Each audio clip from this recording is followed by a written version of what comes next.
The Witch. The Shadow of Darkness. In the year 1725, Jonathan lived with his family in the small village of Brunsweld, located in the western part of Europe. Jonathan was a man with strict religious beliefs, much more conservative than those around him. In his eyes, the villagers had strayed from the path of God, living lives filled with sin. Over time, these thoughts led him to distance himself from others in the village, ultimately resulting in his family's exclusion from the community. Jonathan had clashed with those who questioned his beliefs, even coming into conflict with the village's spiritual leader. Leaving the village was not a means of escape for Jonathan. Rather, it was a demonstration of his devotion to God. To him, God's commandments were above the whims of the village folk, and so he made a decision to protect his family, to leave the village and start a new life deep within the forest, closer to God. One autumn morning, Jonathan, his wife Margaret, and their children Eliza, Henry, Lucy, and Samuel set off on their journey away from the village. The cold wind, a harbinger of the approaching winter, blew as the sky was covered in grey clouds. With only the essentials on their backs and a heart full of uncertainty, Jonathan looked up at the sky as they left, whispering, "Lord, light our way." But this prayer marked the beginning of a dark path for the family. When they reached the depths of the forest, they came across an old farmhouse that seemed to have been abandoned for years. The house was nearly in ruins, with moss-covered walls and broken windows. However, Jonathan saw this as a sign from God. As they stepped onto the cold stone floor of the house, Margaret felt a chill deep within her. Inside, traces of the people who once lived there could still be felt. A broken chair, an abandoned cradle in the corner, a moldy old Bible. They spent their first night in the old house. When night fell, whispers from the depths of the forest and the howling wind began to unsettle the family. The rooms in the house were cold and dark. Lucy and Samuel huddled close to their mother, trembling with fear in their eyes. Eliza tried to comfort her younger siblings, but she too felt an internal fear. Meanwhile, Henry looked out the window and noticed shadows moving in the forest. Jonathan, however, insisted that it was the wind praying and tried to calm the family by reading verses from the Bible. But these prayers did not bring peace to the family. Instead, the whispers that continued throughout the night filled them with dread. As the days passed, Jonathan and Henry began repairing the house. But with each nail they hammered, each plank they placed, they felt as though the house was rejecting them. The wind constantly shook the house, doors opened on their own, and a cold draft entered through the windows. One morning, Henry went out to set a rabbit trap in the forest, only to find the trap covered in blood. But there was no sign of the rabbit, only bloodstains on the ground. Henry did not understand what this meant, but felt a chill inside. Deciding not to mention it, since he couldn't find the rabbit, he kept the incident to himself. Eliza began to sense that something was wrong with the house and the forest. One day, while walking around the house, she thought she saw a black figure out of the corner of her eye. At first, she dismissed it as her imagination, but a few days later, she saw the same figure again. It was a woman wearing a long cloak, her face hidden. Eliza recoiled in fear, but the figure suddenly disappeared. When she told her family what she had seen, no one believed her. Jonathan forbade his daughter from frightening them with such stories, but Margaret could not ignore the fear in Eliza's eyes. At night, Margaret began having disturbing dreams. In her dreams, a temple appeared deep within the forest. The temple was filled with dark figures. These figures were human-like, but had no eyes. and one of them would always silently watch Margaret, whispering something to her.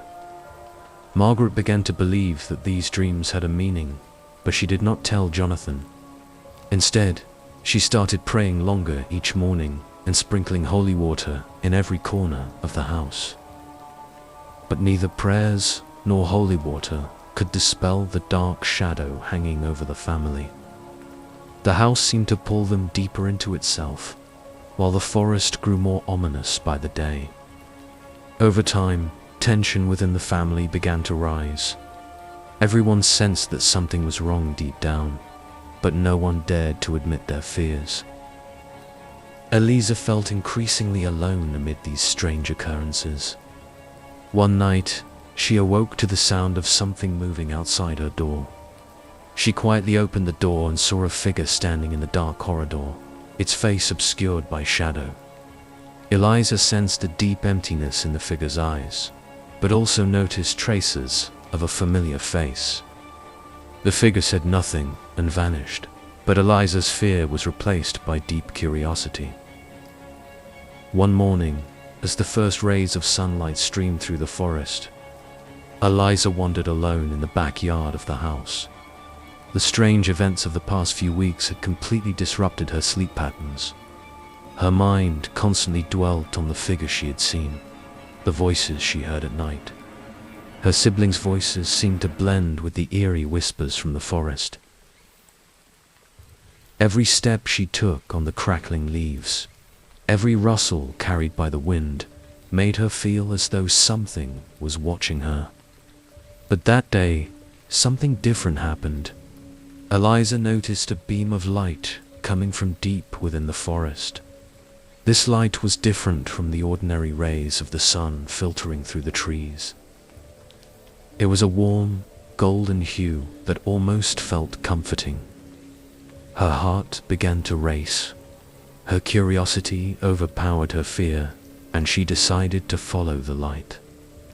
Instinctively, she felt that this light would lead her to something, perhaps the answer to the mystery that surrounded them.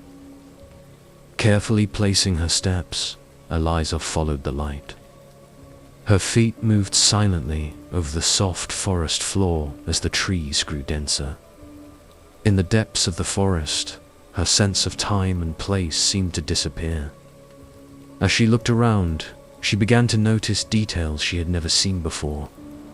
Ancient symbols carved into tree bark, bones scattered on the ground, strange objects hanging from branches. As she tried to make sense of these things, the fear within her grew. Ahead, where the light seemed to be coming from, she saw a small clearing. This clearing was different from the rest of the forest. It seemed untouched for years, completely isolated from the outside world. In the center of the clearing stood a small stone structure. This structure resembled an altar, covered in moss and surrounded by old, decayed trees. Eliza slowly approached the altar. Her heart pounded as she believed this structure was a doorway to the dark secrets of the forest. On the altar was a piece of old leather inscribed with symbols she did not understand. When Eliza touched the altar, a sudden chill swept through her body. A strange vision flashed before her eyes. Ancient rituals where people gathered to offer sacrifices. These visions left a deep impression on Eliza's mind. As she wandered around the altar, something on the ground caught her eye. Lying there was an old dagger covered in blood. The sunlight reflected off the dagger, creating a bright red glint. When Eliza reached out to touch the dagger, she heard a voice. It was like a whisper from within the forest. "Leave it," the voice seemed to say. Eliza quickly pulled back, but found herself kneeling beside the dagger. She placed the dagger back where it lay, but the whisper lingered in her mind. At that moment, Eliza heard footsteps coming from the depths of the forest. This was not just the sound of the wind rustling the trees. It was the sound of something, perhaps the dark figure that had been watching her, approaching. Eliza turned and ran back toward the house. As she raced through the trees, she felt a shadow following her. Her breath quickened, her heart pounded as though it would burst from her chest. With every step, she felt the presence of the figure's breath on the back of her neck. When Eliza returned home, she was out of breath, her face pale and covered in sweat. She quickly shut the door and leaned against it, taking deep breaths. But the fear inside her did not subside. Instead, it deepened. She could not tell her family what she had experienced, fearing they would not believe her or think she had gone mad. However, this experience made Eliza even more afraid of the forest and its mysteries. What she had encountered in the forest left a deep mark on her mind, and this fear would soon envelop the entire family in a growing nightmare. She couldn't understand what these dark forces were or why they were targeting her family. But one thing was certain: nothing would ever be the same again. Eliza and Henry returned home from the forest with a deep sense of fear and unease. But this fear did not remain confined to their minds. It spread like a dark shadow to every corner of the house. After her encounter in the forest, Eliza became even more restless at night. Henry, driven by the need to protect his sister, considered telling their father about what had happened, but he lacked the courage to do so just yet. Instead, he kept a close watch on the family, sensing that the dark secrets of the forest were lurking nearby. As the days passed, the atmosphere in the house grew increasingly oppressive. Jonathan noticed his wife and children's unease, but he interpreted it as a weakening of their faith in God. He began praying longer at night, sprinkling holy water in every corner of the house every morning, but these rituals did nothing to change the situation. On the contrary, the darkness growing inside the house seemed to be silently enveloping them. One morning, as Margaret was preparing breakfast in the kitchen, she noticed something moving inside the pot boiling on the stove. At first, she thought it was just steam playing tricks on her eyes. But when she lifted the lid, she saw something snake-like coiled inside. Margaret recoiled in horror, but she couldn't take her eyes off the pot. The thing inside moved slowly, its shape becoming more defined. And Margaret realized it was not just a snake, but the beginning of a series of nightmares. The strange creature dissolved slowly, leaving behind only a pool of blood in the pot. Margaret closed her eyes and prayed, but the image would not leave her mind. That day, Margaret decided to tell Jonathan about the incident. However, Jonathan dismissed her story as mere imagination. "There is a curse on this house," Margaret said, her hands trembling. "I fear we have drawn God's wrath upon us." Jonathan did not want to take his wife's fears seriously, as such thoughts would only shake his faith. "It's all in your mind, Margaret," he said. "God will protect us. Just don't lose your faith." Despite Jonathan's reassurances, Margaret believed the fear inside her was real. She felt something watching them from every corner of the house. The strange noises from the walls at night, the whispers from the children's rooms. These were signs that darkness was growing within the house. One night, Eliza saw the strange shadow in the corner of her room again. This time, the shadow was more distinct, and it seemed to want to say something to her as it leaned closer. Terrified, Eliza hid under the covers, but the shadow only came nearer. She felt the cold breath of the figure on the back of her neck. Eliza tried to pray, but the words stuck in her throat. The shadow seemed to be trying to take hold of her soul, leaning over her as if to consume her. Eliza did not know how to escape this dark presence. She could only close her eyes and wait. When morning came, Eliza did not want to leave her room. She could not shake the fear of what she had seen the night before. Seeing his sister in this state, Henry could no longer bear it and decided to tell their father everything. That morning, Jonathan and Henry talked outside the old barn.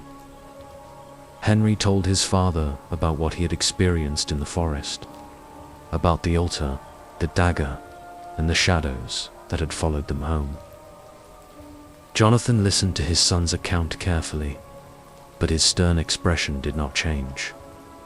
"This is just a trick of the devil to lead us astray," he said. "We must stay on God's path and not fall for the devil's games." However, Henry was not satisfied with his father's response. He began to think that his father's stubborn faith was putting the family in greater danger. But Jonathan would not accept the reality of the threat.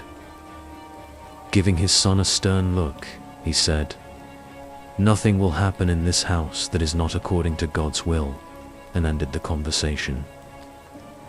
That day, Jonathan gathered all the sacred objects in the house and forced the family into a group prayer session.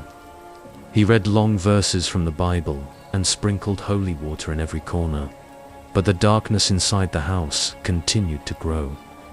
Margaret and the children felt that Jonathan's efforts were in vain. The fear and tension they felt inside the house only grew stronger with each passing day. One night, after the family had finished their prayers, the door of the house suddenly slammed open with a loud bang. A cold wind rushed into the house, and everyone froze for a moment. Jonathan rushed to close the door, but he felt something standing behind it. As he reached for the doorknob, the cold from outside pushed him back. Margaret, terrified, hid behind Jonathan. She wanted to see what was behind the door, but Jonathan wouldn't let her. "This is just another trick of the devil," he said. "We will not give in." But when the door slammed again, Jonathan's faith wavered. After closing the door, everyone retreated to their rooms, but no one in the house found peace that night. Whispers, noises from the walls, and dark shadows began to move through the house.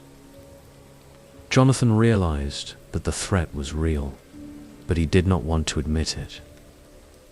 The sudden slamming of the door and the increasing strange sounds inside the house made Jonathan realize that the danger was real, but he still could not fully accept it. His unwavering faith made him reluctant to believe that these dark occurrences had a supernatural source. However, he began to sense that ignoring the situation was no longer an option, if he wanted to protect his family. That night, Jonathan lay awake, staring at the ceiling as the sound of footsteps echoed through the house. It was as if someone or something was walking through the halls of the house, continuing without pause.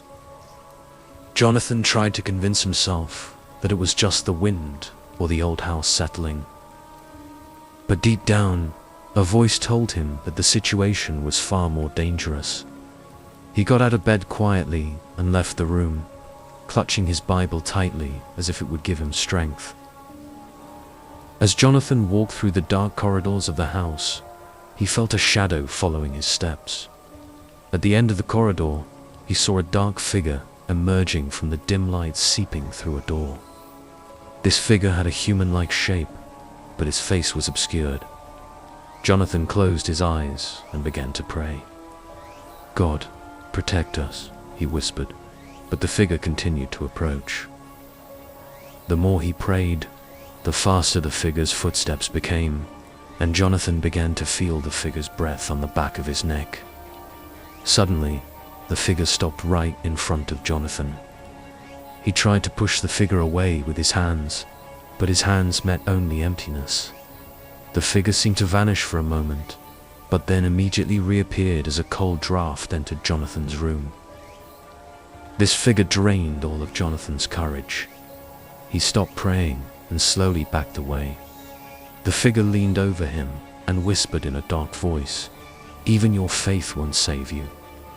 At those words, Jonathan felt a deep fear settle within him, a fear that shook his very faith.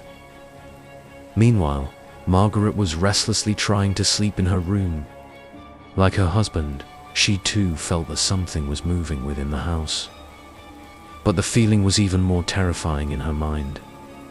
Margaret wanted to check on her children, but as she got out of bed, she was startled by a strange sound coming from the edge of her bed. It was the sound of something slithering on the floor.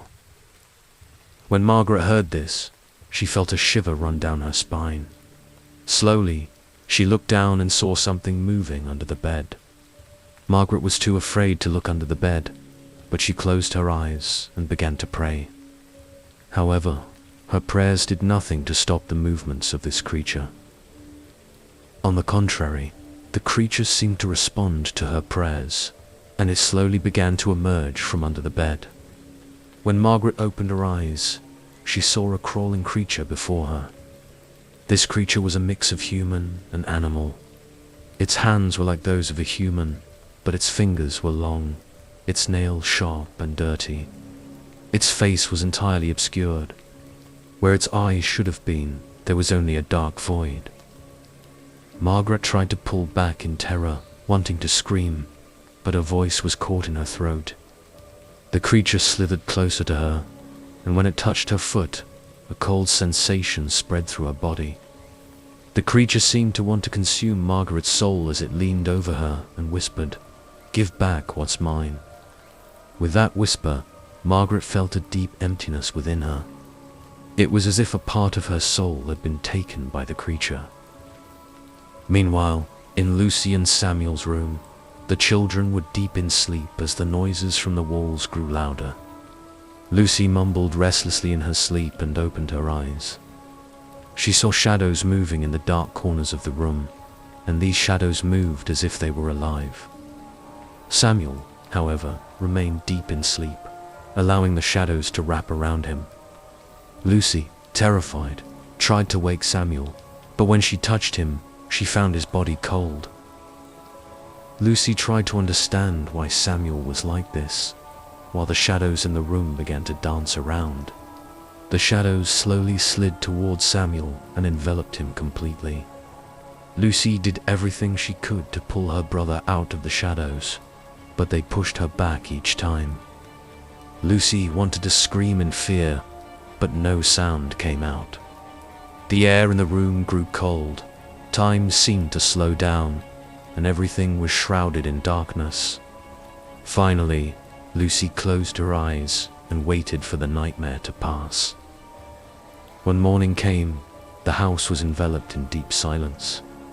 Margaret, Jonathan, and the children had to face the horrors they had experienced the night before. However, no one wanted to talk about it.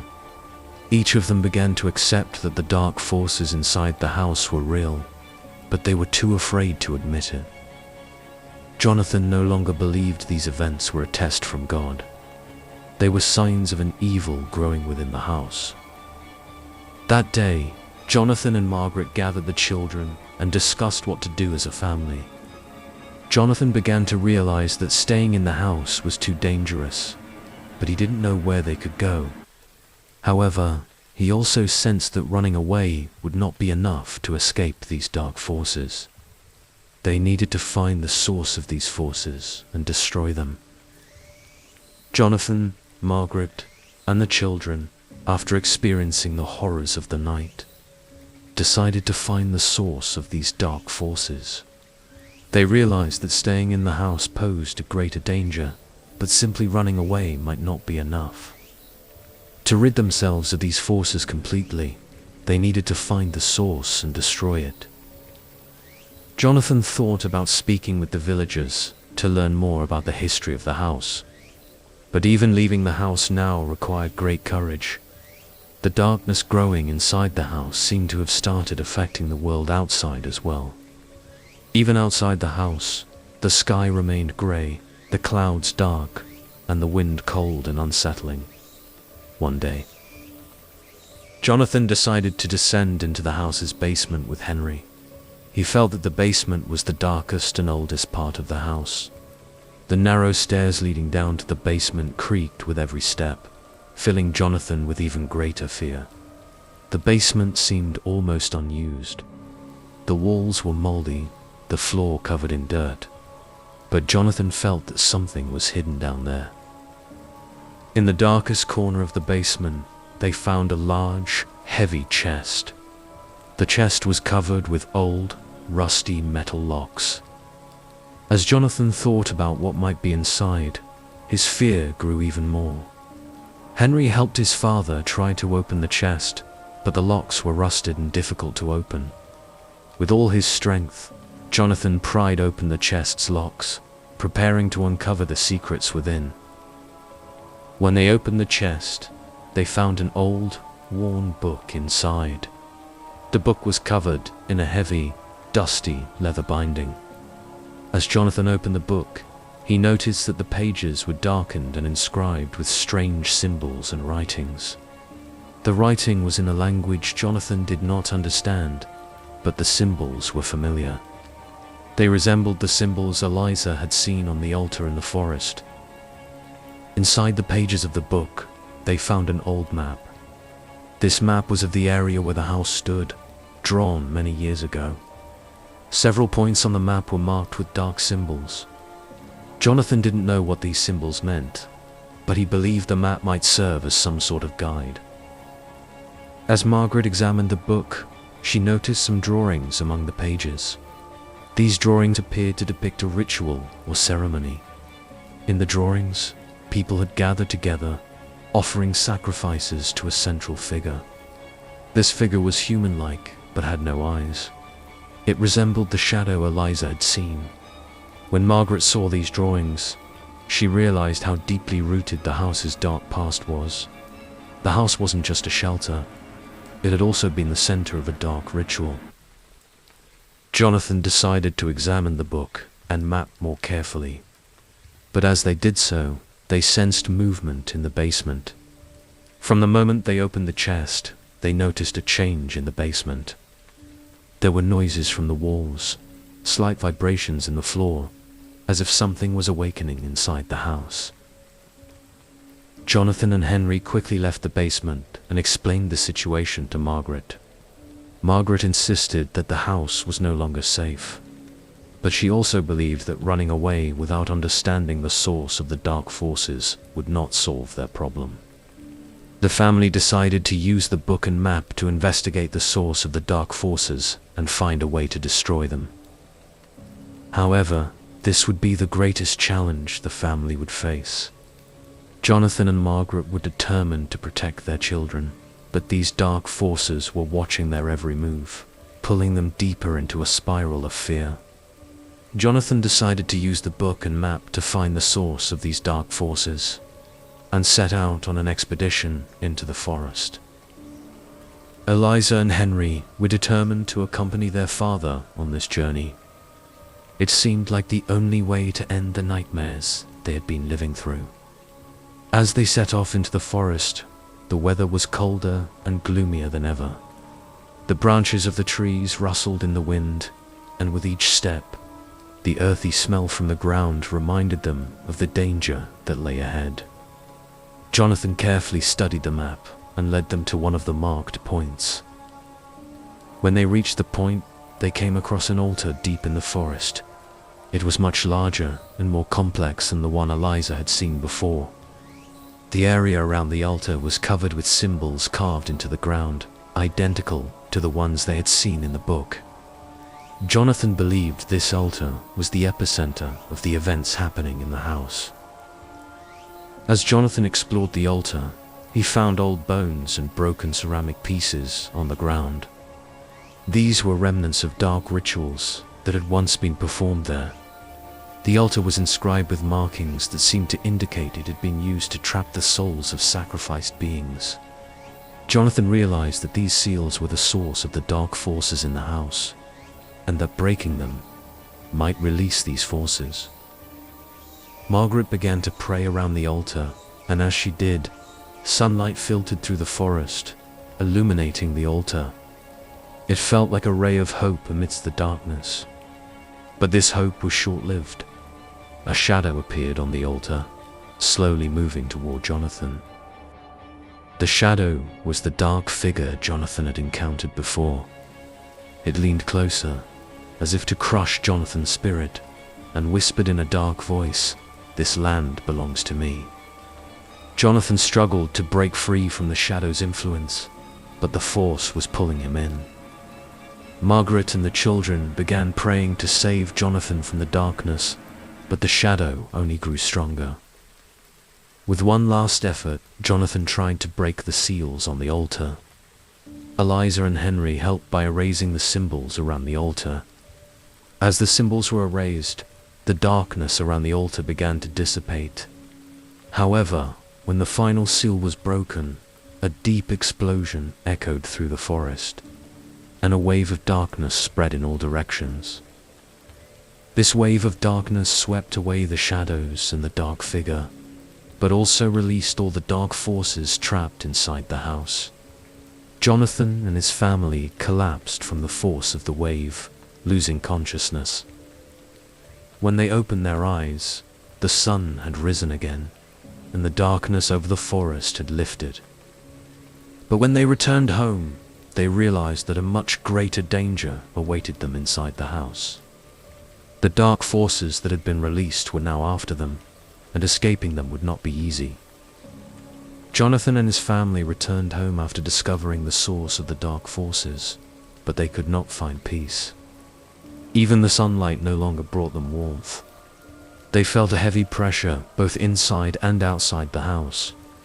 The dark forces, now released, seemed to have seeped into the very walls of the house, watching them every step of the way. Upon returning home, they found that everything had worsened. Margaret's prayers were no longer effective, and the shadows moving through the house became even more distinct. Jonathan constantly sensed these presences moving through the house. They began to harm him both physically and mentally. At night, the whispers from the walls in his room consumed his mind.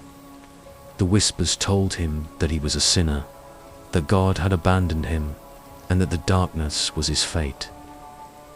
Eliza felt the presence of these dark shadows more than anyone else. Wherever she went in the house, the shadows followed. One night, Eliza woke up and noticed a figure standing in her room. This figure was different from the shadows she had seen before. It spoke to her as if offering something. "I can bring you peace," the figure said, "if you belong to me." Eliza was frightened by the figure's offer, but at the same time, she felt a curiosity mixed with fear.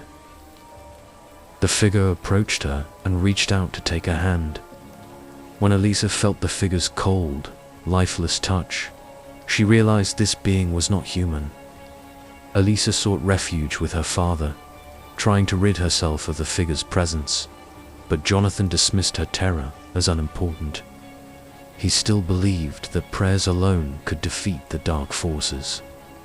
However, as time passed, even Jonathan's faith began to waver.